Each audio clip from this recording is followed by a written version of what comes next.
क्या खास बात पुराने गेम्स में हुआ करती थी जो आज एब्सेंट है?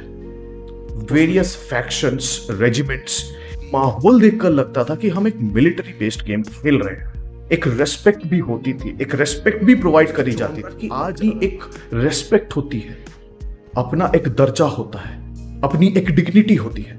स्किल की तो कोई वैल्यू ही नहीं है आजकल। एक जमाना ऐसा हुआ करता था जहां स्किल वॉज अल्टीमेट, स्किल सर्वोपरि मानी जाती थी। जो $60 to $70 पे करने के बावजूद भी आप पैसा भरते रहो गेम के अंदर, पंप करते रहो, मनी को पंप करते रहो, क्योंकि ये एक ऐसा इकलौता मैप हुआ करता था जहां टाइम मिलते ही हम उछल पड़ते थे, टूट पड़ते थे दोस्तों के साथ। जिस दिन मैं देखूंगा कि काउंटर स्ट्राइक भी एडीएस बन चुकी है, उस दिन वो काउंटर स्ट्राइक तो नहीं रहेगी। स्वागत है आप सबका एक और नई वीडियो के साथ। मेरा नाम है अनुभव और आप देख रहे हैं रैंड गेमिंग विद ए, जहां पर मैं तमाम ट्रिपल ए गेम्स को खंगाल के रिव्यू करता हूं। क्योंकि जैसा कि हमें मालूम है कि हमारी कंट्री में ट्रिपल ए गेम्स काफ़ी महंगी आती है, तो ये क्लैरिटी होना हमारे लिए बहुत ज़्यादा आवश्यक है, बहुत ज़्यादा ज़रूरी है कि कौन सी ट्रिपल ए गेम हमारी हार्ड एंड मनी और वैल्यूएबल टाइम डिजर्व करती है और कौन से गेम से हमें दूरी बरकरार रखनी चाहिए। तो ये सारी क्लैरिटी मैं अपने चैनल पर देता हूँ और खंगाल के तमाम ट्रिपल ए गेम्स को रिव्यू करता हूँ। तो अगर मेरी वीडियो से आपको मदद मिलती है तो प्लीज़ चैनल को सब्सक्राइब करें और मुझे सपोर्ट करें। तो जैसा कि आपने थंबनेल पर देख ही लिया होगा, आज मैं आप सबको लेकर जाऊंगा एक नॉस्टैल्जिक ट्रिप पर। स्पेशली जो मिलेनियल गेमर्स है, मैं उनकी बात कर रहा हूं, उन्हें तो मैं आज लेकर जाऊंगा ही इस अमेजिंग नॉस्टैल्जिक ट्रिप पर।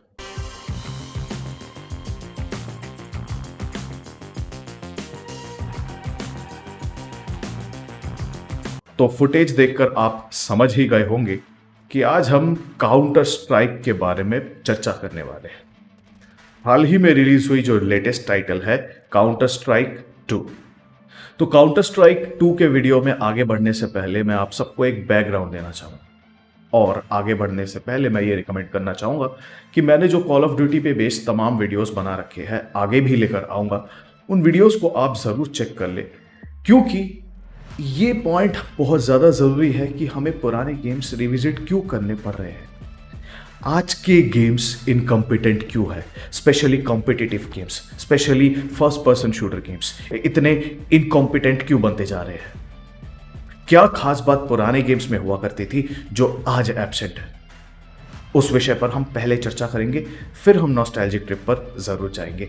बने रहे वीडियो के अंत तक, बहुत मजा आने वाला है आज के वीडियो में। और आज मिलेनियल्स मैं आप सबको आपके चाइल्डहुड में लेकर जाऊंगा, अपने बचपन में लेकर जाऊंगा, जहां पर हम काउंटर स्ट्राइक के तमाम मैचेस खेला करते थे। तो चलिए बैकग्राउंड के बारे में थोड़ा बात करते हैं कि क्यों हमें पुराने गेम्स खेलने पड़ रहे हैं, क्यों हमें लौट कर वापस पुराने गेम्स की तरफ देखना पड़ रहा है। तो आज के जो तमाम गेम्स हैं ना, उनमें दो बातें बहुत ज़्यादा डोमिनेटिंग हो चुकी है और काफ़ी इन्फेक्शियस हो चुकी है, जो गेम्स को प्लेग कर रही है, इन्फेक्ट कर रही है, महामारी मचा रखा है। Number 1 is micro transaction and number 2 is pay to win strategy, यानी पैसा फेंको तमाशा देखो वाला किस्सा। तो इन दोनों चीज़ ने ना स्पेशली आज के गेम्स को तबाह कर रखा है। स्पेशली कॉल ऑफ ड्यूटी की मैं बात कर रहा हूं। जब कॉल ऑफ ड्यूटी ब्रांड बनी थी ना, वो इस वजह से बनी थी क्योंकि call of duty was considered as the best mil sim game, यानी मिलिट्री सिमुलेशन गेम। याद कीजिए वो पुराने games such as call of duty world at war, call of duty black ops, call of duty modern warfare 1, 2 and 3, original वाली की मैं बात कर रहा हूँ, रिबूटेड वाली की बात नहीं कर रहा मैं। वहां पर ना मल्टीप्लेयर में फैक्शंस होते थे, वेरियस फैक्शंस, रेजिमेंट्स, माहौल देखकर लगता था कि हम एक मिलिट्री बेस्ड गेम खेल रहे हैं। एक रेस्पेक्ट भी होती थी, एक रेस्पेक्ट भी प्रोवाइड करी जाती थी। आज अगर आप मल्टीप्लेयर को बूट करके देख तो माइक्रो ट्रांजैक्शंस और जो स्टोर्स है, इन गेम स्टोर्स, वहां पे क्रिंजी स्किन्स, क्रिंजी वेपन्स भरी पड़ी है। मिलिट्री बेस्ड जॉनरा की अपनी एक रेस्पेक्ट होती है, अपना एक दर्जा होता है, अपनी एक डिग्निटी होती है। वो एक्टिविजन खराब कर रही है और तमाम ऐसे पब्लिशर्स खराब कर रहे हैं जो काफी ज्यादा दुखद है गेमर्स के लिए, जो काफी ज्यादा फ्रस्ट्रेटिंग है गेमर्स के लिए। और स्पेशली जो मिलेनियल गेमर्स, जो हमारा जनरेशन, जो ओरिजिनल गेम्स खेलकर बड़ा हुआ है, उनके लिए काफी ज्यादा फ्रस्ट्रेटिंग, काफी ज्यादा दुखद भी है। तो इसीलिए आजकल कॉल ऑफ ड्यूटी खेलने का मन ही नहीं करता बेसिकली। फर्स्टली जब मैं किसी भी मैच में जाता हूँ, किसी भी लॉबी में जाता हूँ, आपने भी ये सारी चीज़ें रियलाइज़ करी होगी, अधिकतम तो क्रिंजी स्किन्स वेपन्स और ओवर पावर्ड पे टू विन वाले वेपन्स होते हैं जहाँ मैच में सर्वाइव करना ही टफ हो जाता है। स्किल की तो कोई वैल्यू ही नहीं है आजकल। एक ज़माना ऐसा हुआ करता था जहाँ स्किल वॉज अल्टीमेट, स्किल सर्वोपरि मानी जाती थी। जो ज़्यादा स्किल्ड प्लेयर होता था वही जीतता था या वही टीम जीतती थी। लेकिन आज स्किल मायने ही नहीं रखती, सिर्फ जिसके पास पैसा है भर भर के पैसा डालो। ऑलरेडी गेम वॉज $60 to $70 पे करने के बावजूद भी आप पैसा भरते रहो गेम के अंदर, पंप करते रहो, मनी को पंप करते रहो और जीतते रहो। इसमें अधिकतम बहुत सारे ऐसे स्टूडेंट्स फंस जाते हैं अनजाने में। उनकी कोई गलती नहीं है, क्योंकि marketing is all about brain washing. यहां पे मार्केटिंग जो है it is all about brain washing. तो इंसान अनजाने में ब्रेन वॉश हो जाता है, इट्स ऑल राइट। लेकिन ये जो मैल प्रैक्टिसेस है ना, ये सही बात नहीं है, ये सपोर्ट करने जैसा है ही नहीं। तो इसीलिए मैंने सोचा कि चलिए कोई दिक्कत नहीं, ये सारी चीजें छोड़ छाड़ के, इसीलिए मैंने हाल ही में Assassin's Creed Origins, Sniper Ghost Warrior, तमाम सिंगल प्लेयर गेम्स पर वीडियोस बना रखे हैं, तो आप उन्हें भी जाकर चेक कर ले। तो अभी मैं कॉल ऑफ ड्यूटी से ब्रेक ले चुका हूं। अभी तो मैंने कॉल ऑफ ड्यूटी से ब्रेक लिया हुआ है। अभी फिलहाल तो मैं कॉल ऑफ ड्यूटी नहीं खेल रहा। अगर मल्टीप्लेयर खेलने का मन भी हुआ तो मैं कुछ नॉस्टैल्जिक गेम खेलूं। तो देन आई रियलाइज्ड कि चलिए अब समय आ चुका है काउंटर स्ट्राइक खेलने की। याद कीजिए वो पुराने दिन मिलेनियल गेमर्स, जब हमें कंप्यूटर लैब में थोड़ा सा टाइम मिलता था, कोई स्पेयर कंप्यूटर मिल जाती थी तो वहां हम काउंटर स्ट्राइक 1.6 खेला करते थे। वो अपने आप में एक मजा हुआ करता था। तब हमारे घर में भी जो पीसी हुआ करती थी ना, वो हार्डली उसी गेम को रन कर देती थी। इंटीग्रेटेड ग्राफिक्स में जो भी होता था, dual core CPUs and all, उसमें डेडिकेटेड जीपीयू तो बहुत बड़ी बात हुआ करती थी तब के ज़माने में, जब हम छोटे थे, जब हम स्कूल में पढ़ा करते थे। मिलेनियल जनरेशन, मैं उनकी बात कर रहा हूँ, मैं हमारी बात कर रहा हूँ। आज वही काउंटर स्ट्राइक कहाँ पहुंच चुकी है, देखकर भी बहुत अच्छा लगता है, लेकिन वो अपने नीश से, अपने जॉनरा से, अपनी जो मेन कंसेप्ट, अपनी यूएसपी से नहीं हटी। यही सबसे अच्छी बात है। विजुअल इंप्रूवमेंट हुई है, नेक्स्ट जेन विजुअल्स इंपोज करे गए हैं, नेक्स्ट जेन विजुअल्स डाले गए हैं गेम के अंदर, जो जमाने के साथ काफी लाजमी भी है और ऑब्वियस भी है, लेकिन कोर गेम प्ले वही है जो तब हुआ करती थी। इतने सालों तक, यानी 2012 से लेकर 2024 तक काउंटर स्ट्राइक ग्लोबल ऑफेंसिव चल रहा था। हाल ही में काउंटर स्ट्राइक ग्लोबल ऑफेंसिव जो है वो बंद हुई है और अभी ये काउंटर स्ट्राइक 2 में तब्दील हो गई।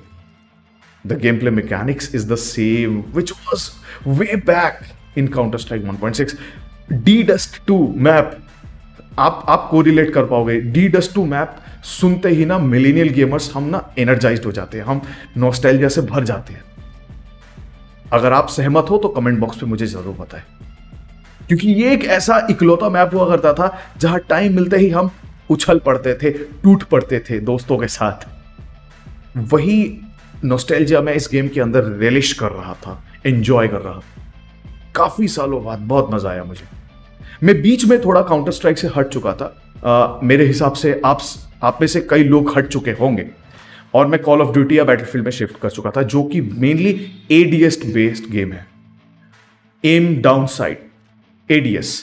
लेकिन काउंटर स्ट्राइक कभी एडीएस बेस्ड गेम नहीं था, वो हमेशा से ही firing from the hip based game था। तो यहां पर काउंटर स्ट्राइक में एक सही किल लेने के लिए एक्यूरेसी बहुत ज्यादा अच्छी होनी चाहिए थी, पेशेंस बहुत ज्यादा अच्छा होना चाहिए था, एमिंग वॉज डिफिकल्ट। लेकिन हाल ही में काउंटर स्ट्राइक में कुछ वेपन्स है जहां अटैचमेंट में उन्होंने एडीएस इंपोज करी है, लेकिन इट्स ओके। अधिकतम जो वेपन्स है वो still firing from the hip वही नीश फॉलो कर रही है। इसीलिए मैंने कहा कि वो अपने जॉनरा से डिविएट नहीं हुई है, वो अपने यूएसपी से डिविएट नहीं हुई है। जिस दिन मैं देखूंगा कि काउंटर स्ट्राइक भी एडीएस बन चुकी है, उस दिन वो काउंटर स्ट्राइक तो नहीं रहेगी, आप उसे कोई और गेम का लेवल चिपका सकते हो। तो यही सबसे बड़ी बात है, अपने यूएसपी से, अपने कोर गेम प्ले से ना हटना। आइडियाज को इंप्रूव किया जा सकता है, वो एक अलग अप्रोच है, जो मैं अपने एसासिन्स क्रीड वाले वीडियो में भी बता चुका हूं, एसासिन्स क्रीड ओरिजिन वाले वीडियो में बता चुका हूं प्राइमरीली।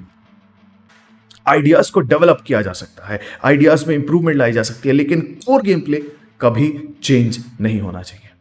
फाउंडेशन कभी चेंज नहीं होनी चाहिए। काउंटर स्ट्राइक की फाउंडेशन चेंज नहीं हुई है। नेक्स्ट जेन ग्राफिक्स इंपोज करी गई है, RTX रिफ्लेक्शंस वगैरह, ये सारी चीजें जो आज के जमाने में लेटेस्ट है वो इंपोज करी गई है। It is visually stunning nowadays, it is visually stunning. और ऐसी बात भी नहीं है कि इसको चलाने के लिए आपको बहुत बढ़िया सिस्टम की आवश्यकता होगी। मैं आज भी अधिकतम गेम्स अपने GTX 1060 पर खेलता हूं।